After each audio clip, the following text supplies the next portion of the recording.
Aujourd'hui, la lutte contre les violences faites aux femmes est au cœur des préoccupations de notre société.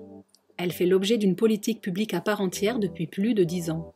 Pourtant, même si la loi protège les femmes contre les violences, le nombre de victimes reste dramatiquement stable.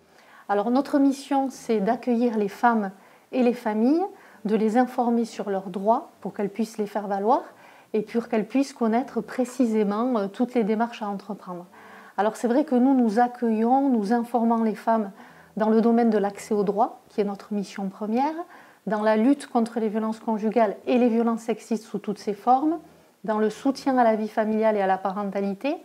Et on s'attache aussi à mettre en place des actions de promotion à l'égalité entre les femmes et les hommes, donc des actions de prévention, par exemple en milieu scolaire, mais aussi des actions de prévention dans le monde du travail, puisque nous intervenons sur des sessions de sensibilisation sur les violences sexistes et sexuelles des femmes au travail, dont les femmes sont les principales victimes.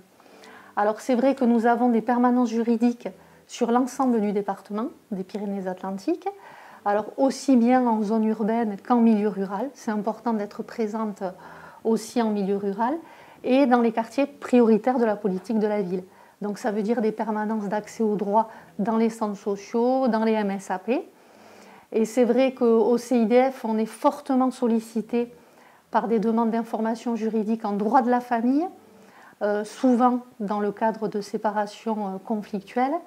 Et c'est vrai qu'on attache beaucoup d'importance à la qualité du premier accueil, parce que je dirais que le premier accueil est essentiel pour ces femmes, et ça crée un lien singulier où souvent ces femmes vont parler pour la première fois. Donc c'est important, on parle de séparation conflictuelle, mais quand on laisse la parole à ces femmes, on se rend compte que souvent on n'est pas du tout dans des séparations conflictuelles, on est plutôt dans des situations de violence pure.